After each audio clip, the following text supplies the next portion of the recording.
welcome back to the channel. Nah, hari ini kita lagi ada di Kinasi Bogor, mau mengisi narsum alias pembicara di salah satu forum bersama anak-anak SMA. Nah, ceritanya ngomongin politik nih, semoga semuanya bisa positif untuk anak-anak supaya nanti juga kedepannya mereka bisa nggak apatis terhadap politik. Nah, seperti apa? Kita ikutin yuk.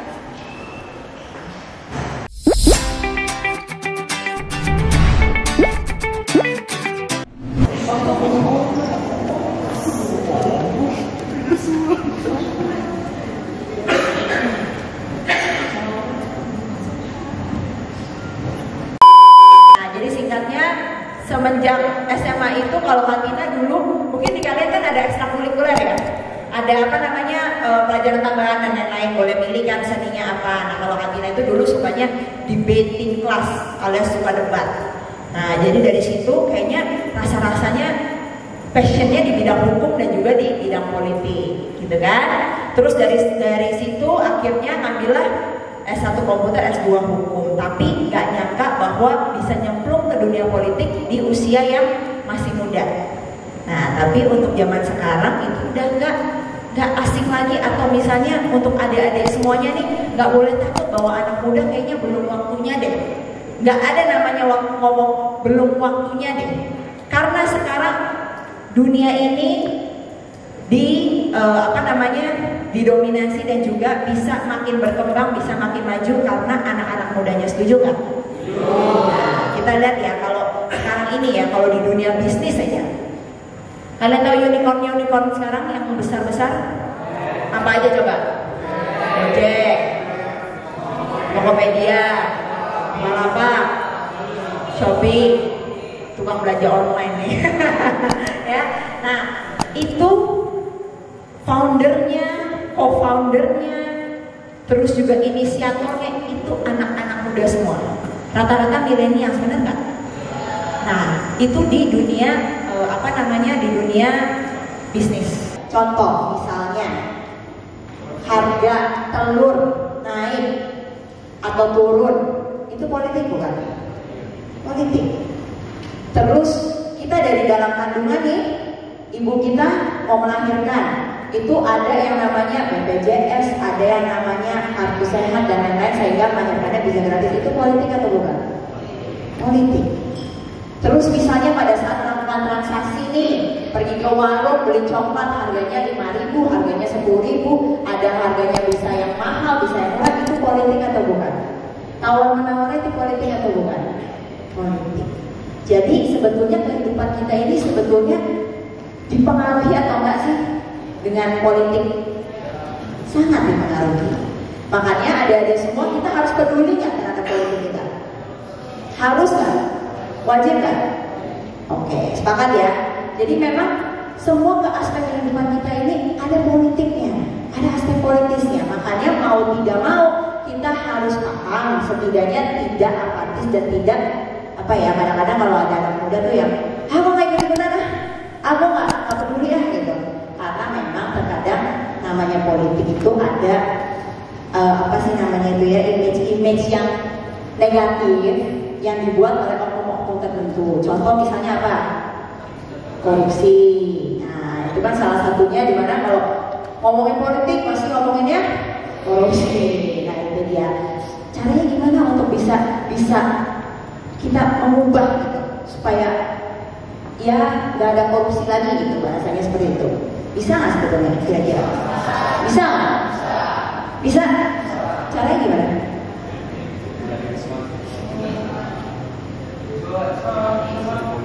Pembangunan mental di para pelajar. Nah itu dia. Tepuk tangan dong. Berapa tahun lagi kayaknya nyalek nih ya. Ya. Oke. Faisal, kita tunggu Faisal nanti bisa ada di media mana menjadi anggota DPR RI. Wah, kan? Amin ya. Anak muda itu di bisnis, di kreatif, di politik juga harus ada. Nah, itu yang tadi Katina bilang bahwa di semua aspek harus ada anak-anak muda. Anak-anak muda ini adalah harapan generasi penerus bangsa. Next. Nah, ini ya Bung Karno, beri aku 1.000 orang tua, saya akan cabut separuh dari anaknya. Beri aku 10 pemuda, saya akan kuguncangkan dunia. Nah, itu Bung Karno. Assalamualaikum warahmatullahi wabarakatuh. Waalaikumsalam warahmatullahi wabarakatuh. Nama saya Zarwa Salsabila dari sekolah dari SMA Negeri 75 Jakarta. Apakah dengan banyaknya partai politik di Indonesia dapat membantu memajukan politik yang ada di Indonesia? Mengapa? Bismillahirrahmanirrahim. Assalamualaikum warahmatullahi wabarakatuh. Perkenalkan, saya Eki Priyansyah dari SMA 60 Jakarta. Saya ingin bertanya, jika tiap partai politik berpegang teguh terhadap ideologi mereka, apabila ideologi mereka berhasil ditegakkan, apakah itu bisa disebut sebagai demokrasi? Karena jika begitu, bagi saya tidak ada sistem. Mas, tolong diulang, yang cepet-cepet ya. Jika tiap partai politik berpegang teguh terhadap ideologinya dan ideologi tersebut berhasil ditegakkan, apakah itu dapat disebut sebagai demokrasi? Karena bagi saya jika begitu, tidak ada sistem dari rakyat oleh rakyat dan untuk rakyat, karena hanya memuaskan orang-orang yang memiliki kesamaan ideologi. Jika demokrasi itu memegang teguh sistem dari rakyat oleh rakyat dan untuk rakyat, mengapa pada saat pengesahan RUU kemarin tetap ada kontroversi yang terlihat kontras sekali dengan rakyat? Terima kasih. Apa yang dilakukan partai politik untuk mencapai keseimbangan dalam menjalankan segala kegiatan politik dalam berbangsa dan bernegara? Terus nanti pas satu DPRD atau DPR itu ternyata keputusan yang diberikan pasti ada yang bertentangan dengan keputusan salah satu partai politik. Gimana Kak? Banyak parpol memajukan politik nggak sebetulnya, gitu kan? Oh, menurut kalian maju nggak? Kalau menurut kalian memajukan atau enggak? Ada yang iya, ada yang enggak. Nah, itu dia. Balik lagi sebetulnya kalau mau dibilang di politik itu maju atau tidak, benar atau salah, yes or no, itu semuanya adalah perspektif. Jadi nggak bisa kita ngomong bahwa dengan misalnya sekarang parpol ada belasan, nanti bakal ada puluhan atau ratusan atau apa, maju nggak sebetulnya? Kita nggak bisa bilang. Semua mungkin by data, tapi bukan dari parpolnya, tapi dari kualitas kader-kader yang ditaruh parpol di eksekutif, legislatif maupun di yudikatif. Itu yang terpenting. Jadi masalahnya politik itu sebetulnya politik kan tujuan, tapi yang menjalankan itu siapa? Orangnya. Betul kan? Misalnya nih, parpolnya punya ideologi yang bagus, tujuannya bagus, punya program yang bagus, orangnya nggak ngerjain, bakal maju atau enggak? Enggak. Makanya balik lagi, betul, ini sekarang ini Indonesia lagi fokus ke, memang ya kalau sekarang lagi hebohnya corona, kita lagi diserang virus, tapi kan sebetulnya adalah SDM yang unggul, sumber daya manusia. Makanya dari adik-adik di sini nih, kalau kalian ke depannya generasi penerus bangsa makin oke, makin pinter, makin cerdas, jujur, punya integritas. Ada sebagian yang masuk parpol, sebagian menjadi kader, sebagian menjadi anggota eksekutif. Kira-kira bisa maju nggak politiknya?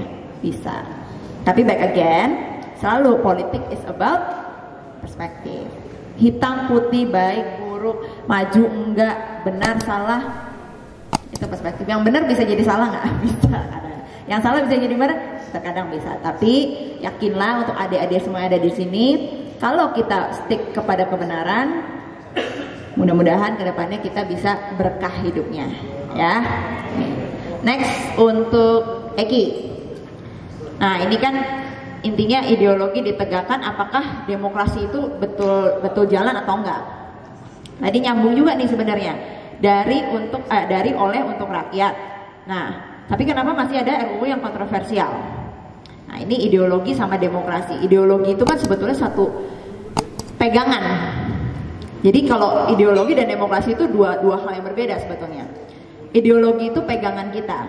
Misalnya kalau kayak Kak Tina dari PDI Perjuangan, ideologi kita Pancasila, Undang-Undang 1945, itu sebetulnya adalah pegangan kita. Tapi apakah demokrasi ini berjalan atau tidak? Nah, ini pertanyaan kedua nih. Ketika pengesahan undang-undang, ketika kita pengesahan anggaran, ketika kita pemilu dan lain-lain, apakah demokrasi itu berjalan atau enggak? Contoh pemilu, kalau curang demokrasinya berjalan nggak? Enggak. Nah, itu salah satunya. Kedua, misalnya pengesahan anggaran. Kita kan para wakil rakyat nih semuanya kan fight nih di meja pas pembahasan anggaran nih, gitu kan? Nah, itu apakah terbuka atau tidak? Apakah itu betul-betul untuk pro masyarakat atau enggak? Termasuk juga kebijakan, seperti tadi ada RUU yang kontroversial. Kita nih sebagai wakil rakyat harusnya melibatkan masyarakat, betul nggak? Karena aspirasinya harusnya dari siapa? Masyarakat. Pun kalau misalnya kita nggak harus ngobrol, sebenarnya kebijakan dan anggaran itu logika nggak? Logika kan? Ini misalnya nih, harga pulpen, kira-kira berapa nih? 3.000, 5.000 lah ya, contoh 5.000 aja misalnya nih, atau 3.000 ya, 3.000. Logikanya kan segitu gitu loh. Sebetulnya saya harus nanya ke kalian lagi nggak? Ini harganya 3.000 atau 300.000? Perlu nggak nanya lagi? Kan nggak sebenarnya gitu loh. Jadi itu dia makanya. Tapi balik lagi, ketika demokrasi ingin berjalan dengan baik, ya memang harus ideologinya yang benar. Ya itu balik lagi, ketika pemilu nggak boleh curang. Ketika pengesahan anggaran, ketika pengesahan RUU dan lain-lain harus terbuka, transparan, pro masyarakat. Kalaupun enggak harus dicek. Kan sekarang ada KPK. Sekarang ada lembaga BPK, KPK, semua yang bisa mengecek itu. Gitu loh. Jadi itu ya tadi yang kedua ya. Menyambung juga tadi nih yang apakah parpol kan ideologinya beda-beda, tapi keputusannya gimana kan gitu kan. Nah itu. Parpol ideologinya pasti berbeda-beda, tujuannya berbeda-beda. Tapi gimana pun ujungnya harus untuk masyarakat. Itu ujungnya harus di situ.